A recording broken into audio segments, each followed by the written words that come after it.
चीन यूएस में गहराया महासंग्राम का खतरा। चीन यूएस में बढ़ी तनातनी, अमेरिकी बॉम्बर करीब पहुंचे। अगर हुई चीन यूएस में जंग तो मचेगा विनाश का महातांडव। ये वो खौफ है, ये वो थर्रा देने वाले संभावित हालात हैं और ये वो चर्चाएं हैं जो इस वक्त पूरी दुनिया में गूंज रही हैं। चीन ने जापान को कुछ दिन पहले ही हिरोशिमा नागासाकी जैसे परमाणु हमले की धमकी दी थी। उसे यह भी कहा था कि चीन उसका अमेरिकी परमाणु हमले से भी बुरा हाल करेगा। उसकी ऐसी धमकियों के बाद मित्र देश जापान को संरक्षण देने के लिए डोनाल्ड ट्रंप की सेना चल पड़ी। चीन के परमाणु हमले की धमकी का जवाब अमेरिकी परमाणु बॉम्बर भेज कर दिए गए हैं। दरअसल हुआ कुछ यूं था कि जापान ताइवान को पूरा समर्थन देता रहा है, जो बात चीन को खटकती रही है।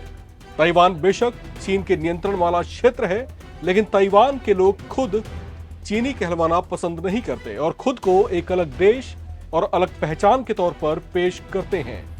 ताइवान की करेंसी भी चीन से अलग है, जबकि चीन पुरजोर कोशिश में है कि वो ताइवान पर पूरा नियंत्रण हासिल कर ले, जो फिलहाल हो नहीं पा रहा। इसमें बड़ा फैक्टर ताइवान वालों का साथ देने वाला जापान का है।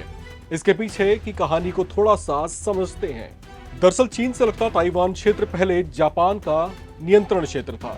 ये बात द्वितीय विश्व युद्ध के दौर की है, लेकिन 2 सितंबर 1945 को द्वितीय विश्व युद्ध जापान के आत्मसमर्पण के साथ आधिकारिक तौर से खत्म हो गया था।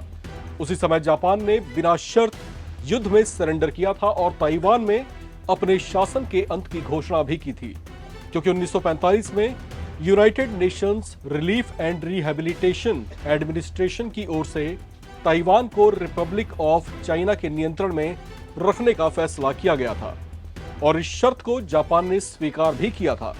हालांकि जापान का प्रभाव उसके बाद से अब तक ताइवान की जनता और उसके एडमिनिस्ट्रेटर्स पर है। इस तरह से वे खुद को चीन की तुलना में जापान के ज्यादा करीब देखते हैं, जो बात चीन को हमेशा खटकती रहती है। इन कुछ सालों में ताइवान के साथ मेनलैंड चाइना का टकराव कुछ ज्यादा ही बढ़ गया है, जिसमें जापान खुलकर ताइवान का समर्थन करता रहा है। इसी बात से नाराज होकर हाल ही में चीन की ओर से जारी बयान में कहा गया कि जापान ताइवान के साथ चल रहे उसके संघर्ष में जबरदस्ती कूद रहा है। चीनी विदेश मंत्री वांग यी ने यह दावा भी किया कि जापान की ताकत पर ही ताइवान के लोग दम भर रहे हैं। जापान पर ताइवान के अलगाववादियों से साठगांठ करने का भी आरोप लगा चुका है। चीन चाहता है कि जापान इस मामले से दूर रहे। इसी वजह से चीनी विदेश मंत्री वांग यी ने हिरोशिमा नागासाकी परमाणु हमले का उदाहरण देते हुए जापान को धमकाने की कोशिश भी की। उसकी ऐसी धमकियों के बाद एक बड़ी हलचल अमेरिका की ओर से देखने को मिली। यह हलचल हिंद महासागर में मौजूद अमेरिकी सैन्य बेस वाले द्वीप डिएगो गार्सिया में देखी गई है। अमेरिका ने अपने इस आर्मी बेस पर परमाणु बॉम्बर भेजे हैं। यह सब तब हो रहा है जब ताइवान के मसले पर चीन की पहले अमेरिका से जबरदस्त तनातनी हुई और अब इसी मुद्दे पर उसकी जापान से भी भिड़ंत हुई है। हिंद महासागर में जिस स्ट्रेटेजिक पॉइंट पर अमेरिकी सैन्य बेस डिएगो गार्सिया मौजूद है, वहां से उसकी तेज पहुंच चीन से लेकर यमन और ईरान तक है। ऐसे में डिएगो गार्सिया में उसकी ऐसी तैयारी को लेकर कहा जा रहा है कि यह चीन, यमन और ईरान के खिलाफ उसकी भविष्य में युद्ध की तैयारियां हो सकती हैं।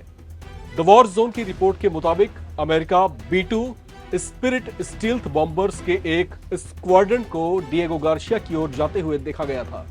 B-2 spirit stealth bomber GPS guided JDM bomb समेत पारंपरिक और परमाणु दोनों तरह के हथियारों को ले जाने और हमला करने में सक्षम है। उसकी इस तैयारी से चीन भी चौकन्ना है। दोनों देशों के बीच पहले ताइवान को लेकर भयंकर विवाद छिड़ा, उसके बाद दोनों के बीच टैरिफ वॉर का संघर्ष ऐसा बढ़ा कि दोनों को फिर एक दूसरे को युद्ध के लिए ललकारते हुए देखा गया। दुनिया में चीन जिस तरह से अपनी शक्ति को बढ़ा रहा है, उसे देखकर लगता है जैसे वो कुछ सालों में ही अमेरिका को भी पछाड़ देगा, जो अमेरिका कभी होना देने नहीं चाहता। ऐसे में दुनिया के 2 अलग कॉन्टिनेंट्स पर मौजूद ये दोनों ही महाशक्तियां हैं और दोनों के ही पास विध्वंस का बड़ा जखीरा भी है। आइए देखते हैं इस मामले में कौन कितना मजबूत है। बात अगर सबसे पहले अमेरिका की करें तो अमेरिका का कुल सैन्य बजट 801 बिलियन डॉलर के करीब है। अगर अमेरिका की सैन्य ताकत की तुलना चीन से की जाए तो दुनिया के कुल सैन्य बजट का 38% अकेले अमेरिका के ही पास है। दुनिया में सबसे पावरफुल सेना अमेरिका की ही मानी जाती है। बिजनेस इनसाइडर की एक रिपोर्ट के मुताबिक अमेरिकी सेना के पास 8,848 टैंक, 15,893 एयरक्राफ्ट और 72 सबमरीन्स हैं। वहीं सेना में 14 लाख सैनिक भी हैं। वहीं इसके मुकाबले अगर चीन की बात करें तो चीन सैन्य ताकत में अमेरिका के बाद दुनिया में दूसरे नंबर पर है। 2021 में चीन का सैन्य बजट 293 बिलियन डॉलर था। ये चीन का कुल जीडीपी का लगभग 1.7% है। सैन्य मोर्चे पर चीन अपनी ताकत लगातार बढ़ा रहा है। चीन के राष्ट्रपति शी जिनपिंग ने इसे लेकर साल 2035 तक का एक टारगेट भी सेट किया हुआ है, जिसके तहत उनकी सेना का नए सिरे से आधुनिकीकरण किया जाना है। बात अगर दोनों देशों के नौसेनाओं की करें तो इस मामले में चीन अब दुनिया में सबसे आगे है। उसने अमेरिका को भी पीछे छोड़ दिया है।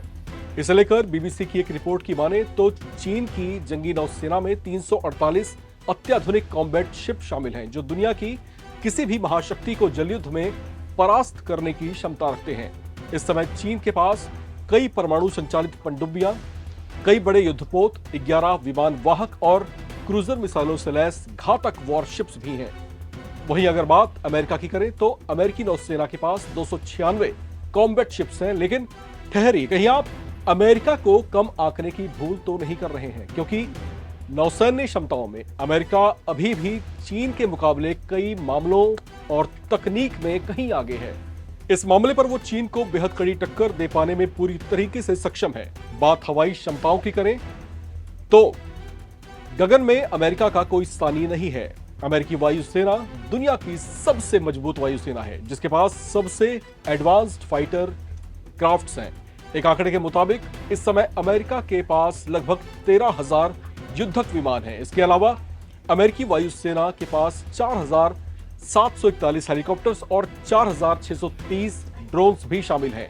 इसके मुकाबले अगर बात चीन की करें तो चीन की वायुसेना अमेरिका के मुकाबले कमजोर है। चीन के पास अमेरिका के 1/3 यानी 4,500 एयरक्राफ्ट हैं, जबकि करीब 1400 हेलीकॉप्टर्स भी हैं।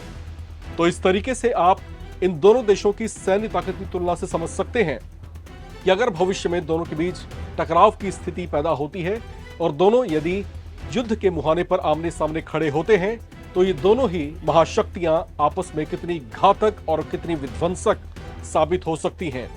बहरहाल अमेरिका और चीन के जो संबंध हैं पिछले कुछ समय से या पिछले कुछ सालों से जिस तरीके से बिगड़ते जा रहे हैं, पहले ताइवान के मुद्दे पर जिस तरीके से दोनों देश आमने सामने आए और फिर दोनों के बीच जो गतिरोध बढ़ा, इसके बाद टैरिफ वॉर जिस तरीके से दोनों देशों के बीच छिड़ा, उसके बाद बढ़ता गतिरोध कहीं ना कहीं आपस के सामंजस्य को जो है और ज्यादा बिगाड़ता जा रहा है।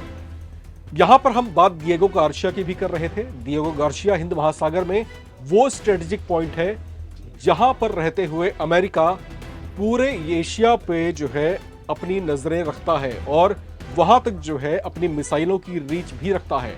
ऐसे में चीन के साथ साथ यमन और ईरान के लिए भी हिंद महासागर में अमेरिका की गतिविधियां चिंताओं को बढ़ाने वाली हैं। हालांकि डिएगो गार्सिया में अब एक बड़ी हलचल हुई है। जो अमेरिकी जो परमाणु बॉम्बर्स हैं उनको वहां पर तैनात किया गया है और फिर उसके बाद जिस तरीके से इस क्षेत्र में तनाव की स्थितियां अब बढ़ती हुई दिखाई दे रही हैं, वो भविष्य के लिए कोई सुखद संकेत नहीं है।